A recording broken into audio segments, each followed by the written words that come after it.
Hey, Shalom Israel. Yahweh Bashim Yahushai Bashim Kudash. Hey, Kalalal. Yahweh Bashim Yahushai. You know, first I want to say double honors to the elders and the apostles of Great Millstone. Shalom to the brothers in the highways and the byways preaching this word in sincerity and in truth, yo. This is brother Chapal from James, Jamaica camp.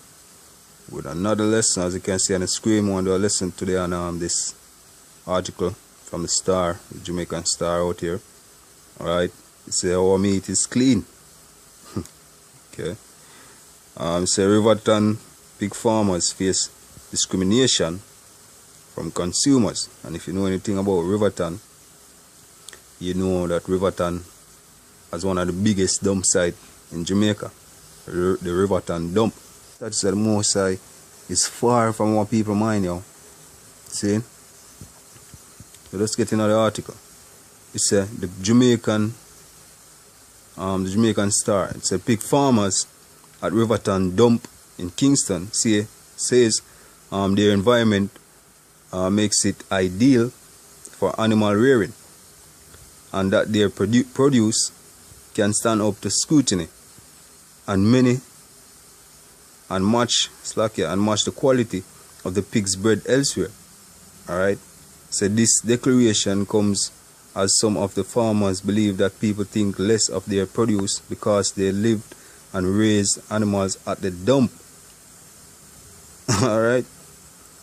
One pig farmer said the whole of the farmers down here have registered with RADA. Alright, and RADA stands for Rural Agriculture Development Authority. So we have ID and the thing legit. You see the environment down here? It ideal for grow the hog them. Alright. So one of the farmers who goes by the name of Coolers told a Star that he has been farming for 10 years and it has helped him to send his 8-year-old son to school. He said every man has to use it to survive, no matter when nothing now go on and the hog buyer them now come. We go out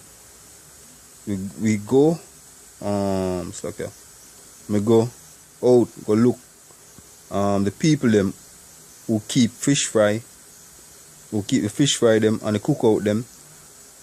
We still go try get a little one thing. Hey, and basically it's bad enough that you yourself go against the Most High laws and eating pigs, right? But you're selling it, alright, to your fellow Israelites, so see, and no matter the case of survival or whatever you do it for you, the Most High gonna put you to death. Thus say the scriptures. See, so we're gonna show you the contrary of what our people are do right now to back then, when our people have a little dignity left in them, yo. See, and the ways of the scripture, what the scripture say about the swine. Alright? Okay. So the first scripture I want to pull is basically Romans. Right. I want to pull the scripture in Romans, just remind our people that the things back then. Let's go in the scripture, right? It says, this is Romans 15 verse 4. So whatsoever things were written aforetime were written for our learning, that we through patience and comfort of the scripture might have hope. Alright? Good. With that said, let's jump to first precept, second precept, basically in First Maccabees. Alright? See, and this is First Maccabees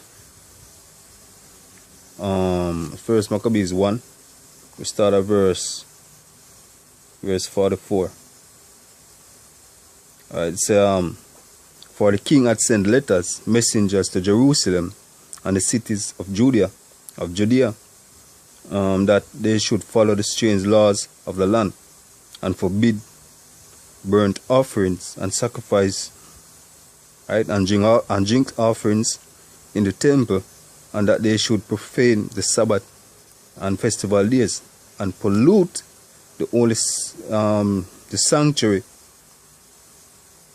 and holy people, and set up altars, groves, chapels of idols, and sacrifice swine's flesh, right, and unclean beasts, right. And the reason why I bring out the scriptures, right, is to show you that back in the time of the Greeks, right, in the time of Antiochus Epiphanes, right, they were trying to these laws and these customs were of the heathens, alright. And basically what they might try to do is they were trying to get us as Israelites to follow their customs, seeing to eat swine flesh and all of this, seeing, but we resist. But today we willfully do them evil, yo, because back then we know say those things were corrupted and we're not supposed to do that. But today, hey, we're willfully doing those things, alright, because the laws of the Most High is not within us. That's why the Most High only deal with a remnant. Alright. Alright, this is the 2nd Maccabees 7 verse, we start at verse 2. It's about one, and this is basically Hebrew boys. We're not go into the whole story with us. Let's give you some points. See, so 7 verse 2. But one of them spake first and said, thus, what wouldest thou ask or learn of us? We are ready to die rather than to transgress the laws of our father, right? And these boys were put to death by Antiochus, right? Because they wouldn't taste swine flesh. Them stand up for what they believe, you know, right? And we can't say that for most of our Jamaicans today, yo. See, except for the elite. None of our Jamaicans, right? Except for the men out there on the highways and the byways, right? The potential elect, right? The hopeful elect, all right? So we go back in 2nd Maccabees 6 verse 18, and this is an account that happened back then, all right. So 2nd Maccabees 6 verse 18. So Eliezer, one of the principal scribes, an aged man and of a well-favored countenance, was constrained to open his mouth and to eat swine's flesh.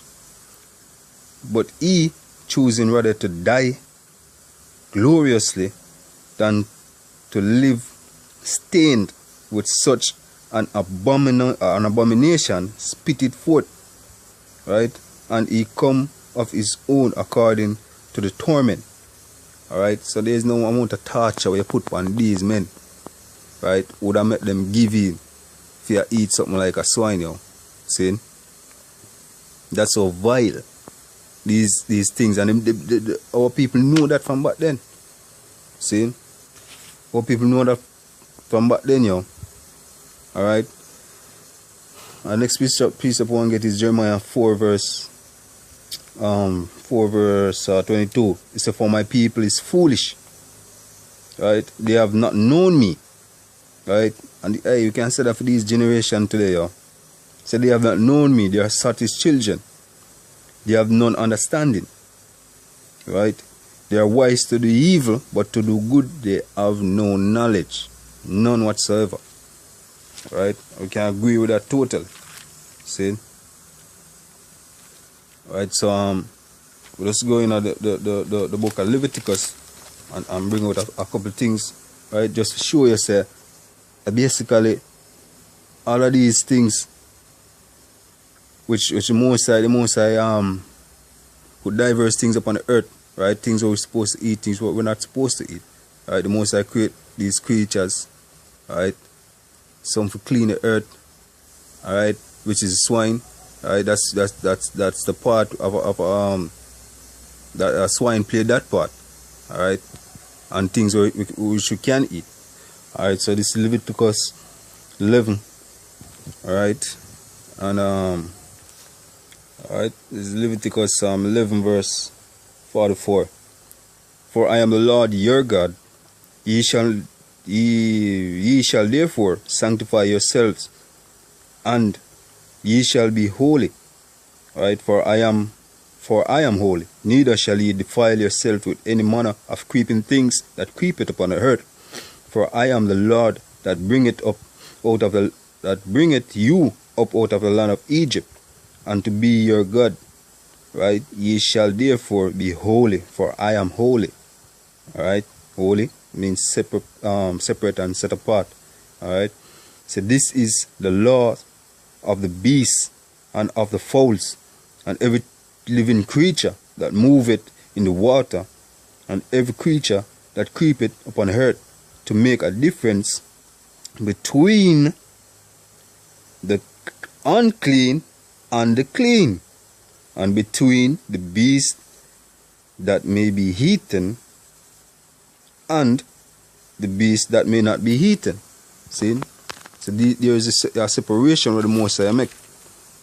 Alright, and let us hear the word of the Most High, what we're supposed to eat and what we're not supposed to eat. After that, we're going to read the judgment. Alright? Cool. So this is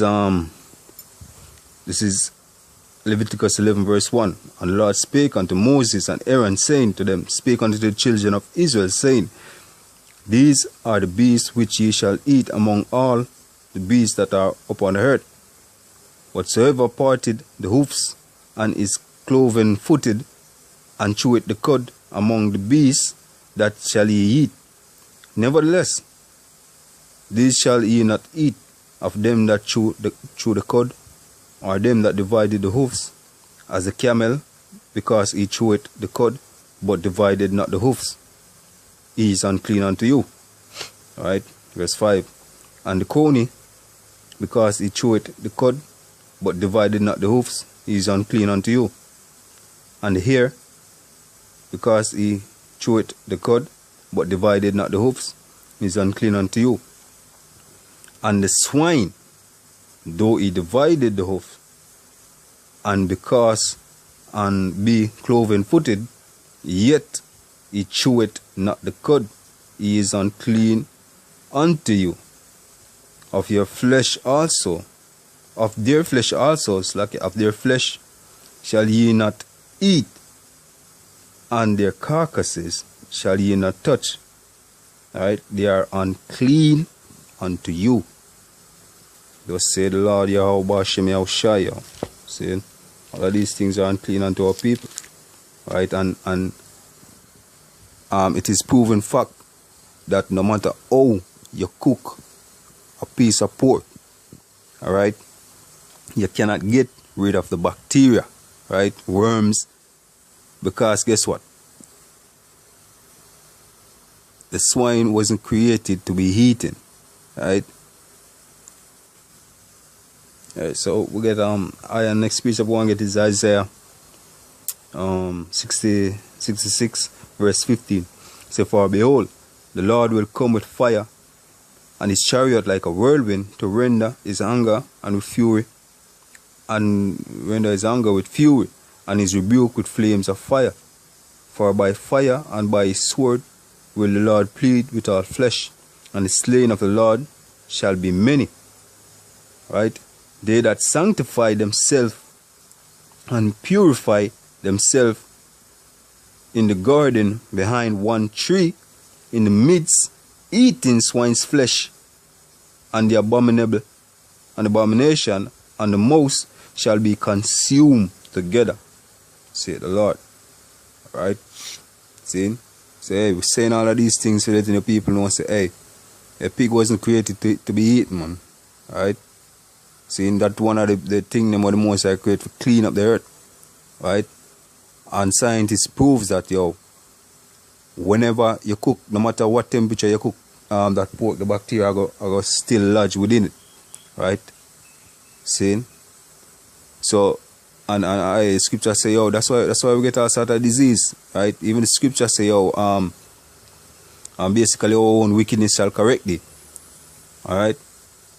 See, because, hey, right, our people is sickness, is prone with diseases, man. From these animals, you eat something unclean, guarantee you're going to be unclean, see, man.